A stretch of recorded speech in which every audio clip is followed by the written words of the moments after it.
This is the Resilient and Resourced Educator podcast, and I'm your host, Danette Adams. Today I speak with Mary, who is an EA, and she has been for 11 years. She sees her primary role as being right next to the students, as a caring presence. This pandemic has made that a challenge.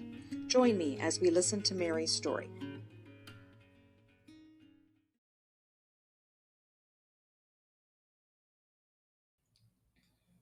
Okay, so today we welcome Mary to the podcast. Mary, thank you for being here. Thank you. Great to be here. So I love starting these conversations each time, asking the person I'm interviewing to tell us about a memorable mentor or teacher or coach, somebody who has impacted your life in some way. Well, one of my favorite teachers who I still think about once in a while, and thought about her again the other day because I'm flipping through some old photographs of my family and came across a newspaper clipping of that teacher with her soccer team from that year. But anyhow, her name was Mrs. Monroe. I had her in grade 5. She seemed kind of mean and tough sometimes, but had a super soft heart and expected certain things from her kids, and we just wanted to please her and make her happy and do what we want to do, what she wanted us to do. One of my favorite things to do in the class was to be a great speller. And she had a spelling bee, and myself and Doug, I don't know where he is these days, won the spelling bee. Oh, you can't see it because this is on a video, but anyhow, I have a silver dollar still that I got as a prize for winning the grade 5 spelling bee. So I tell kids at school even today, I'll say, hey guys, this is so important because this is why I love spelling and reading and writing and all that. So I'm quite proud of my little accomplishment. But anyhow, we would have these weekly spelling tests, and if you got perfect, you got a star. After so many stars in a row, I think 10, you get to put your hand in her bottom treat drawer and get a candy. So that was just that just really stands out in my mind. Yeah. Oh, that's cool. What's a good memory from all the way back in grade 5. Now I'd like to ask about your role now as an EA. So tell me what you were doing in the spring when we went into lockdown, what role you played, and what was the impact of learning from home on your job? Well, before lockdown, I think 2 or 3 weeks before, we kind of heard rumblings that, so this is before March break, we heard rumblings that, oh, we might be closing down. We're not sure yet. It was just every day a little bit of a rumor about this or about that. And then all these uncertainties were getting a bit anxious and trying to stay calm for the kids so that nobody freaks out. And then, so my role before that was just in the classroom, doing my job. And I was in the same portable every morning, which was great. So that was a regular routine with the same kids that I was helping out. And then that week before, a few days before, we got the notice to just get all the kids packed up as though they're going to go home for the summertime before March break. That was on the Friday. That all went really well. The kids were so great.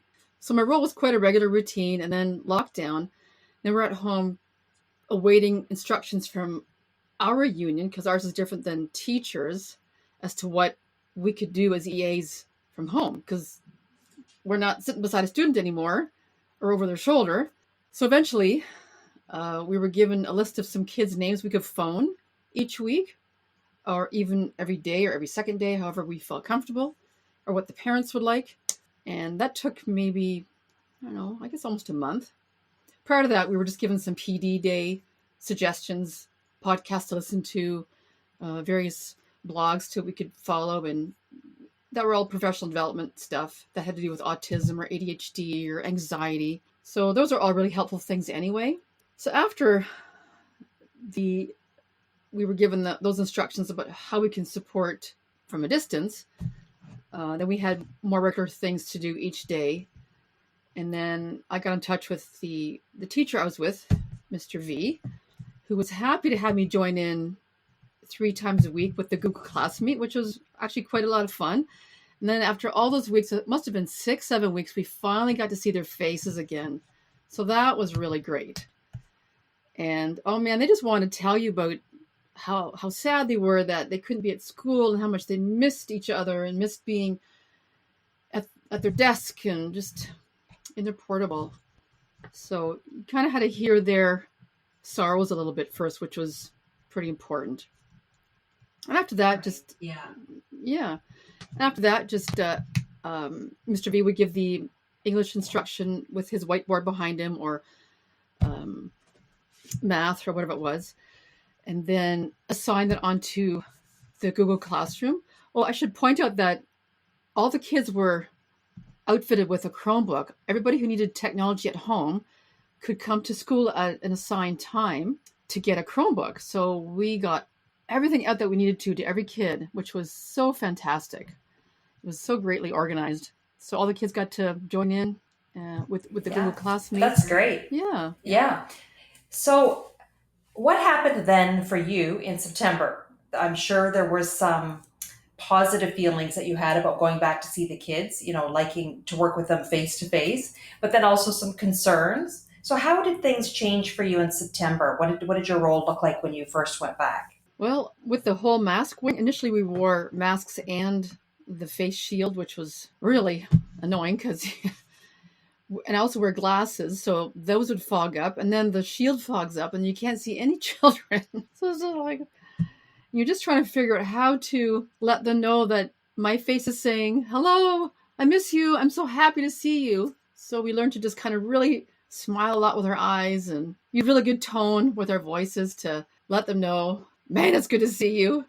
Wish I could hug you. Here's a pretend hug." But we're very careful with reminding them about social distancing, the 6 feet apart, which doesn't always happen so much anymore, but we try to. A lot of hand sanitizing, and as an EA, it's so hard not to be right beside the child or to touch their pencil or their desk or whatever. And I just wash my hands a lot throughout the day. The teachers are a lot more spaced and distanced, but as EAs, at first we were a little bit nervous.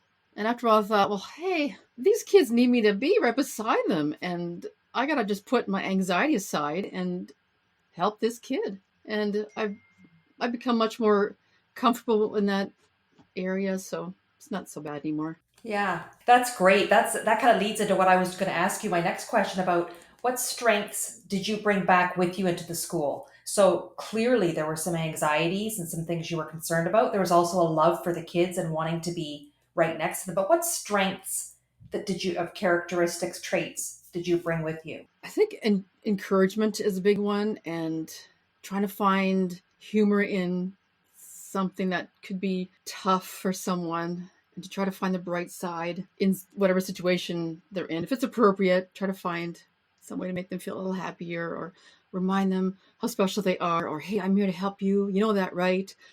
Just that reminder that they're not by themselves, that if you need anything at all, you can come talk to me or come see your teacher or the other EAs. They all know their names. And so it's just that being a present is what I bring to that situation. And I don't just sit there and do nothing. I'm there to, if they just can't concentrate on their assignment or whatever's in front of them, just, hey, let's just chat about something else. What do you need to talk about? And then let's get onto this. So we've learned to to really think on the fly a lot. So I've gotten quite good at that. Now, are there areas that you feel like you would need more support? So maybe areas you're not as strong. So ways that practices that you have, or ways of staying supported, like other people. How do you get your support? Where do you get your support? Well, thankfully, we have a really good support team at school. There are 3 other EAs. We've become good friends, and we tell each other a lot. Hey, I've got your back. I've got your back. If you need something, you need a break, just get a hold of me and I will come and we'll take over for each other. So that's really great.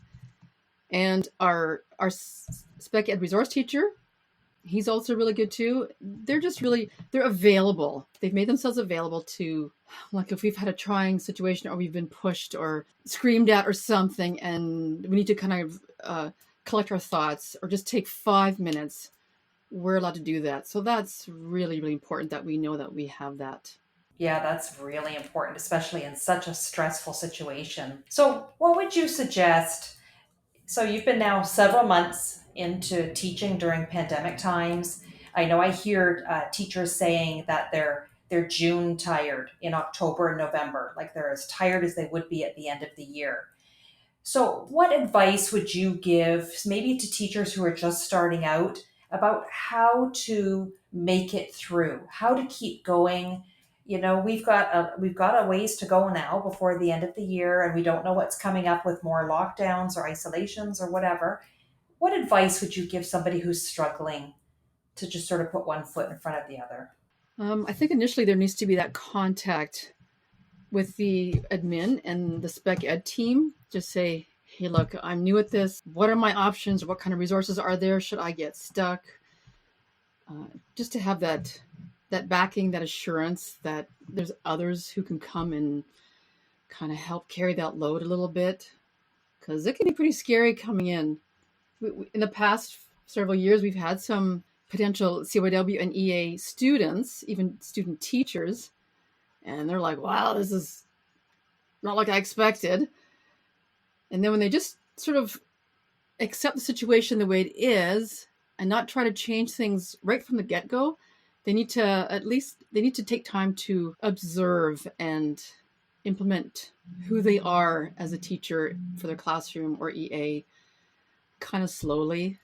Don't expect sudden grand things right from the start, because that's really disappointing. Take things slowly, I guess, and really connect with the admin and spec ed. Find little things that you could use to assist you in your teaching and support. I think that's so important. Your viewpoint of just surrounding yourself with people and reaching out to the resources that are available to you, I think is wonderful, and it probably is what makes you able to be so present with your students. And I just think that's a real gift that you give to your students and to the teachers that you work with, is that you're able to reach out and ask for help when you need it, so that you can really be there. That's really incredible. Well, thank you so much, Mary. I've learned so much about, what you do in your role as an EA, and I appreciate what you do. And I thank you for sticking it out and for continuing to show up for those kids, even when things are tough. I really appreciate that. You're very welcome. Thanks. And then have a good rest of the year, whatever that's going to mean. We just take it one day at a time, and we'll see. You bet. Thank you. Take care, Mary. You too.